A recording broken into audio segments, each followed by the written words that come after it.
White clover is edible and it is beneficial with lots of vitamins and minerals, and it is a great addition to anybody's diet.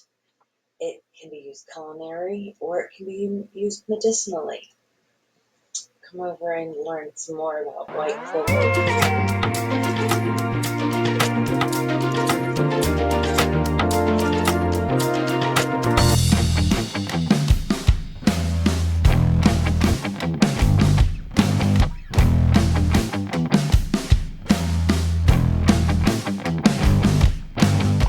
Hello, everybody.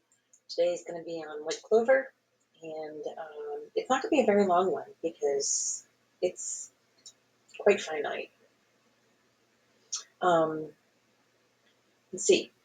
We learned about red clover a couple weeks ago, and I'll put that up on a card. Let's see. So I'm not in her. I'm not. I'm so lost right now. Anyway, I'm not a doctor. I'm an herbalist. I have my notes over here on the screen, so if you catch me reading it, which I will, because it helps me stay organized. And I appreciate you very much for being here. I did not have any in my yard today to bring any because, well, the yard's still crispy. We haven't had a lot of rain. Still needing rain badly. So, do a rain dance for me. Okay. But compared to its cousin, the red clover, white clover is less prevalent in the realm of herbal medicine, but it is extremely prominent in the actual, way it grows. It also has fewer benefits, but that doesn't mean that they're any less useful. So it contains a lot of essential vitamins and minerals, including A, B2, B3, C, and E. It's got magnesium, potassium, chromium, and calcium. Due to its nutritional content, white clover is often utilized as a natural remedy in communities worldwide. Turkish, Indian, and Native American herbalists have used white clover in various remedies.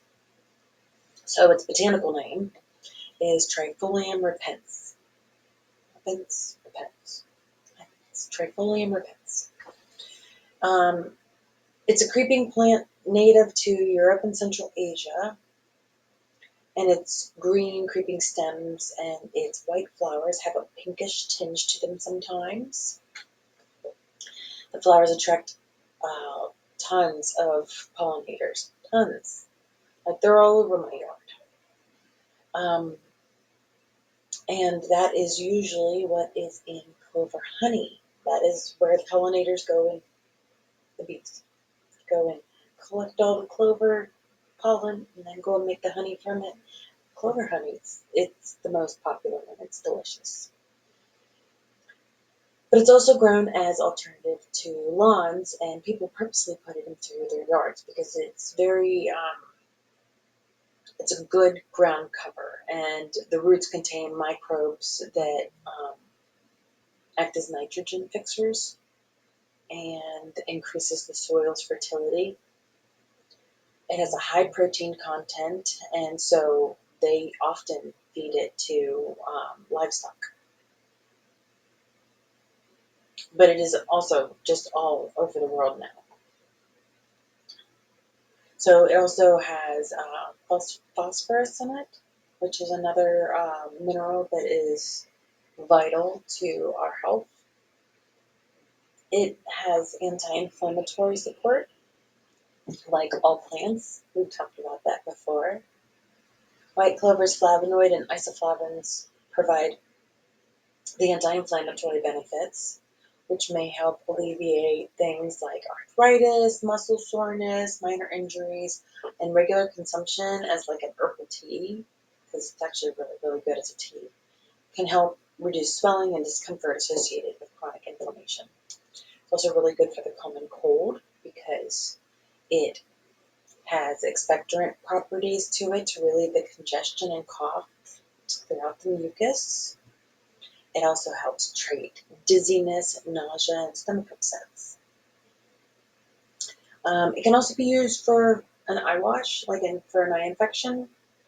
Um, the tea can be made as a tea, and then you let it cool, of course, because you're not going to put a hot beverage on your eye. So um, basically, it'll clear out infections, and it also will help reduce eye strain, like from our mobile devices and what you're on right now, your computer or whatever. But yeah, it'll just kind of relieve if you put an eye wash in, and just relieve pain and the tension. I need that. Maybe I'll do that tonight. I don't know what I'm going to do. I'm busy every night this week, different clients and stuff. It also will balance out hormones thanks to its phytoestrogens. So it'll keep the fluctuations kind of like more even keel during even during pregnancy, because we still have hormone fluctuations in pregnancy, menopause, and monthly menstruation for some women. It also can relieve some of the hot flashes, night sweats, mood swings. I mean, that's what we get. That's what women get. We don't get to control that. Well, we can. But if our hormones aren't balanced, then no, we can't control it. But if we can control our hormones,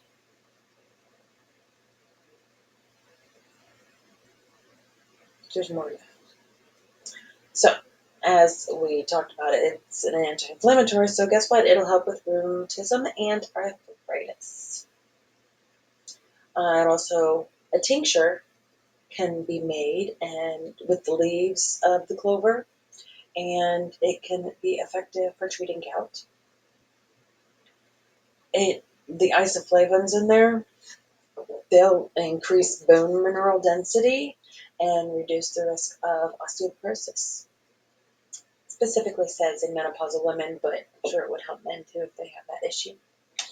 It has anti-cancer effects due to its genistein isoflavone, and let's see, it'll help with gynecological problems by way of an infusion. Infusion can be tea or it can be like medical infusions.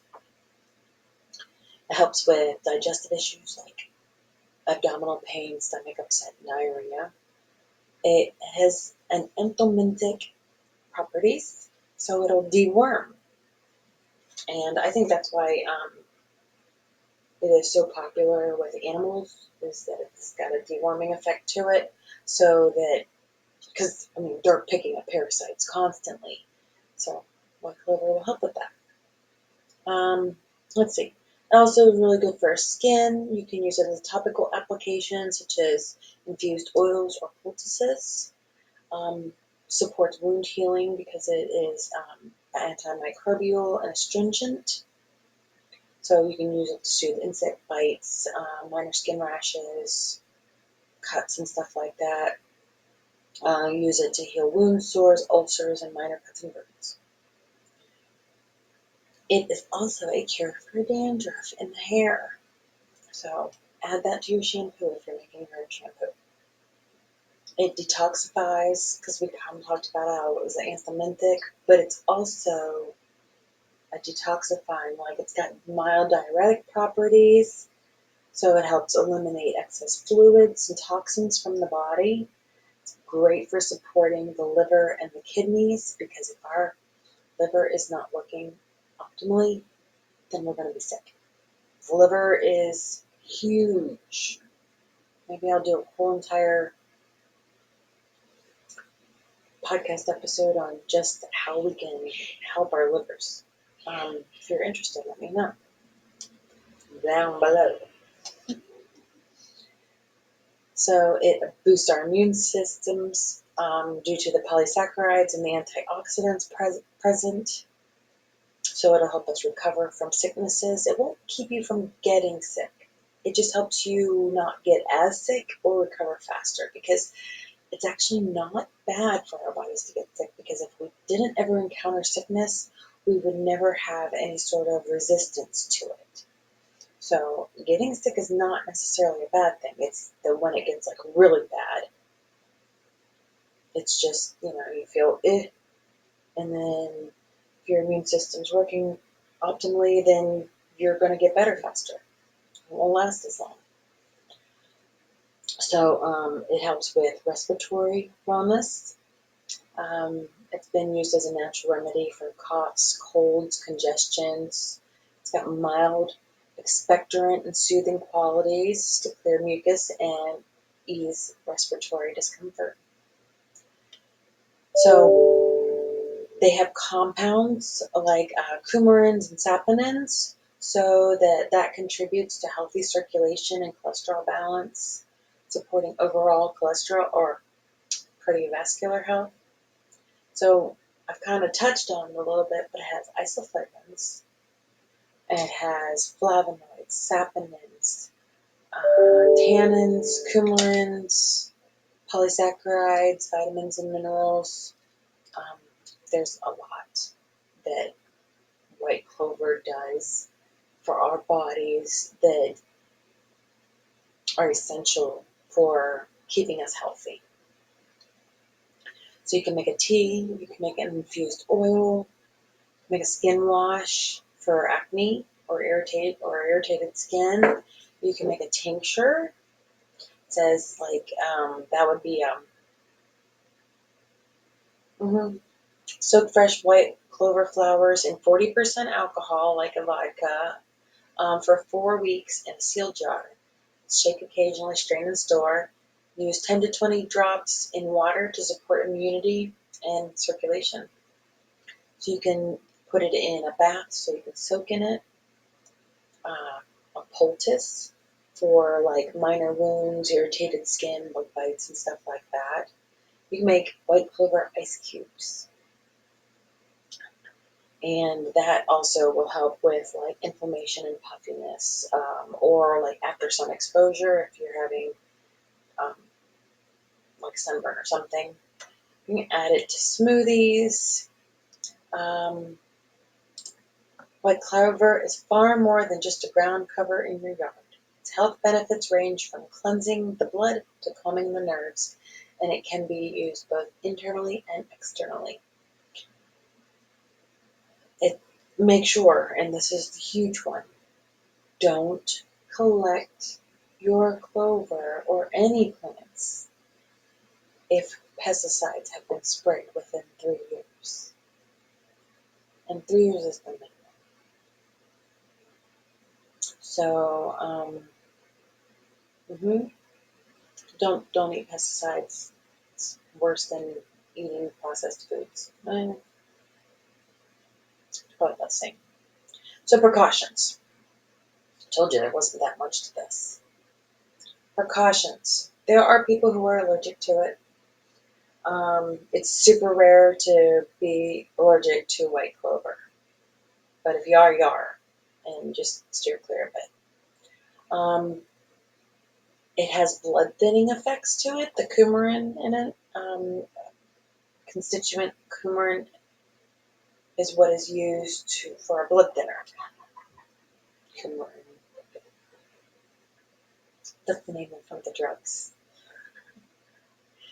And it's also the constituent. Anyways, so if you're on blood thinners, you don't want to use this medicinally.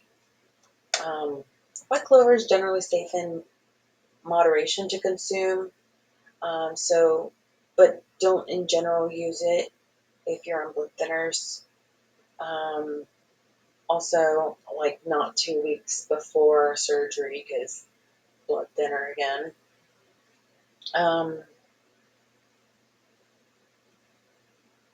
Let's see. Best ways to. I already said that. It says if you're pregnant or breastfeeding, you know how they always say to avoid taking it. But I say if you know what you're doing, you know what you're doing. I say if you are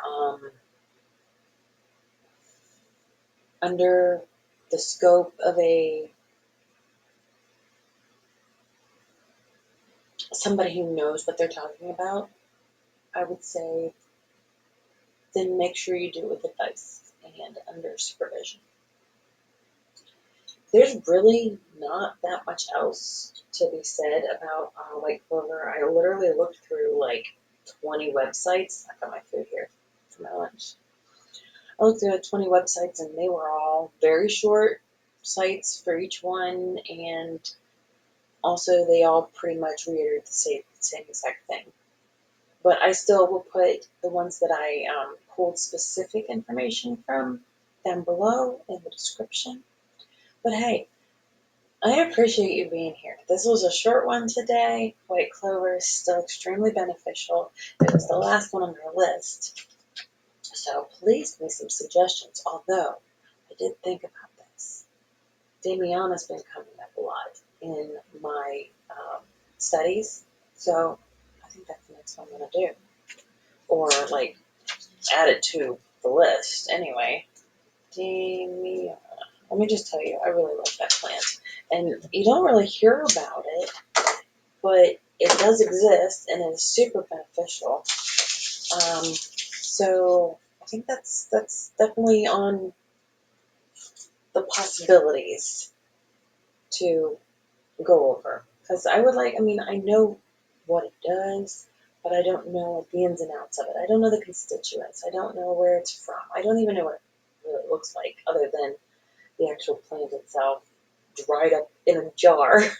But we're going to learn together because that's what we do here.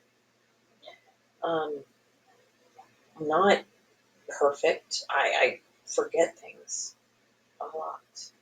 And I don't have the space in my brain to remember everything. So I have to write everything down. I'm starting classes next week. Well, by the time you're watching this, it's this week. So I only have one more year left. And then I'll have a degree. And this is just like a professional degree. It's not even an herbalism degree. I have that. And I'm working on more. But it takes time. You can't do everything at once. And I have other businesses. My husband and I DJ, and I own an organizing business where I go and help people clean up their homes. So, and then I have this. It's because I get to spend some time with you lovely people. And I am so appreciative that you're here. You guys have a wonderful day. The weekend's coming up. Tell me what you're going to do this weekend. Tell me if you've ever consumed white clover. I want to hear from you. Thank you very much. Have a great day. I almost forgot to tell you.